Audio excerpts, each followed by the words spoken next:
It quietly lifted off the ground, which was incredibly impressive to see. Quietly or silently?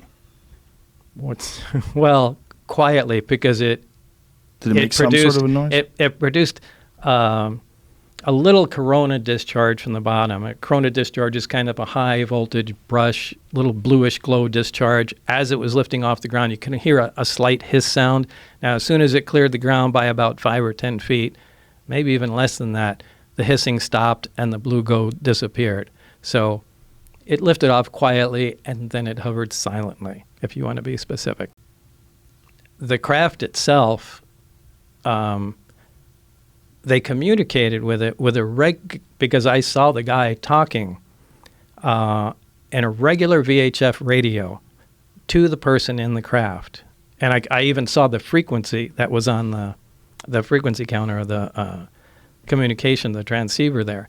But what's weird is he shouldn't be able to communicate with the craft with a radio. The radio wave should bend around the craft. I mean, it shouldn't be possible. Every single thing about the craft and the way they operated didn't make any sense to us. I mean, that's something we talked about for a while after. Why should the frequency bend around the craft?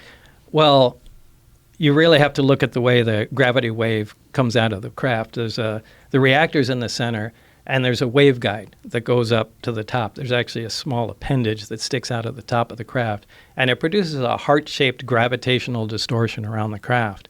Now, if the craft is sitting in the air and you walk underneath it and look up, you actually cannot see the craft. The light bends around it.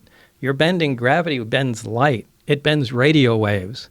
It shouldn't be possible to communicate with a craft that has an envelope around it that's distorting all forms of energy. But they were apparently in contact with it. Somehow or another, through some unexplained way that they didn't bother explaining to you. Mm-hmm. So this thing gets up, it just does some very simple maneuvers, left, right, goes down.